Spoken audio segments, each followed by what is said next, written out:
ക്ലാസ്സിൽ വൈകി എത്തിയതിനാൽ ജീനിയസായ ഒരു വ്യക്തിയുടെ കഥ നിങ്ങൾ കേട്ടിട്ടുണ്ടോ? അതെ, 1939 യൂണിവേഴ്സിറ്റി ഓഫ് കാലിഫോർണിയയിൽ പഠിച്ചിരുന്ന ഒരു വിദ്യാർത്ഥി ക്ലാസ്സിലെത്താൻ വൈകുകയാണ്. അവൻ ക്ലാസ്സിലെത്തുമ്പോൾ അധ്യാപകൻ 2 പ്രോബ്ലം ബോർഡിൽ എഴുതിയിട്ടിട്ടുണ്ടായിരുന്നു. അന്നു മുതൽ നന്നായി പഠിക്കാൻ തീരുമാനിച്ച അവൻ അത് ബുക്കിൽ എഴുതിയെടുക്കുന്നുണ്ട്. പഠിക്കാൻ തീരുമാനിച്ച കാരണം അന്ന് എഴുതിയെടുത്ത ആ പ്രോബ്ലം സോൾവ് ചെയ്യാനും അവൻ ശ്രമിക്കുന്നുണ്ട്. അതവന് കുറച്ച് ടഫായി തോന്നുന്നുണ്ട്. എങ്കിലും പഠിക്കാൻ തീരുമാനിച്ച കാരണം എങ്ങനെയെങ്കിലും അത് സോൾവ് ചെയ്യണമെന്ന് അവന് വാശിയായിരുന്നു. ഒരാഴ്ചത്തെ പരിശ്രമത്തിനൊടുവിൽ അവനത് സോൾവ് ചെയ്യുന്നുമുണ്ട്. സോൾവ് ചെയ്ത ഹോംവർക്കുമായി അവൻ അധ്യാപകൻ്റെ അടുത്തെത്തുമ്പോൾ, ഇത് നീ തന്നെ ചെയ്തതാണോ, അതെങ്ങനെയാണ് ചെയ്തത് എന്നീ കുറെ ചോദ്യങ്ങളാണ് അധ്യാപകൻ തിരിച്ചവനോട് ചോദിക്കുന്നത്. അവനതെല്ലാം പറഞ്ഞു കൊടുക്ക് തിരികെ ക്ലാസ്സിലേക്കും പോകുന്നുമുണ്ട്. പിറ്റേ ദിവസം അവൻ ക്ലാസ്സിലിരിക്കുമ്പോൾ ഓഫീസ് അറ്റൻഡർ അവനെ പ്രിൻസിപ്പലിൻ്റെ റൂമിലേക്ക് വിളിക്കുകയാണ്. അവൻ പ്രിൻസിപ്പലിൻ്റെ റൂമിലെത്തിയപ്പോൾ അവിടെ തൻ്റെ മാത്സ് അധ്യാപകനും മറ്റു 2 സൂട്ട്ധാരികളായ വ്യക്തികളും അവിടെ ഉണ്ടായിരുന്നു. അവരും അവനോട് അധ്യാപകൻ ചോദിച്ച അതേ ചോദ്യമാണ് ചോദിച്ചുകൊണ്ടിരുന്നത്.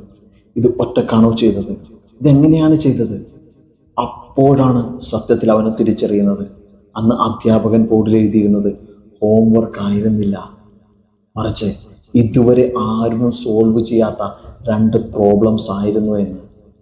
അങ്ങനെ ആക്സിഡന്റിലെ മാത്സ് സയന്റിസ്റ്റായി മാറിയ ജോർജ് ഡൻസിംഗ് ആണ് പിൽക്കാലത്ത് സിംപ്ലക്സ് അൽഗോരിതം വരെ ഡെവലപ്പ് ചെയ്തത്. ഒന്ന് നിങ്ങൾ മറിച്ച് ചിന്തിച്ചു നോക്കിയേ. അവനും നേരത്തെ ക്ലാസ്സിൽ എത്തിയിരുന്നെങ്കിലും അവനും മറ്റുള്ളവരെ പോലെ തന്നെ ഇത് ഇമ്പോസിബിൾ ആണ്, എന്നെക്കൊണ്ട് കഴിയില്ല എന്ന് തന്നെ ആയിരിക്കില്ലേ ചിന്തിച്ചിരിക്കുന്നത്. പക്ഷേ അവൻ ഇതുവരെ ആരും സോൾവ് ചെയ്യാത്തതാണ് എന്ന് അറിയാത്തത് നിമിത്തമല്ലേ അവൻ അതിന് പരിശ്രമിച്ചതും അതവന് സോൾവ് ചെയ്യാൻ കഴിഞ്ഞതും അവൻ്റെ ജീവിതം തന്നെ എക്സ്ട്രാ ഓർഡിനറി ആയി മാറിയതും. നമ്മളിൽ പലരും ശ്രമിക്കാതെ തന്നെ തോറ്റവരല്ലേ.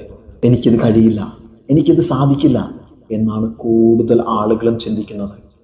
എന്നാൽ എന്താണ് സത്യം? നിങ്ങൾക്ക് കഴിയാത്തതല്ല, നിങ്ങൾ ശ്രമിക്കാത്തതല്ലേ പ്രശ്നം. നിങ്ങൾക്കൊരു സ്വപ്നമുണ്ടോ? അത് സാക്ഷാത്കരിക്കാൻ നിങ്ങൾ ആഗ്രഹിക്കുന്നുണ്ടോ? എങ്കിൽ ഈ നിമിഷം മുതൽ നിങ്ങൾ അതിനായി പ്രവർത്തിച്ചു തുടങ്ങും.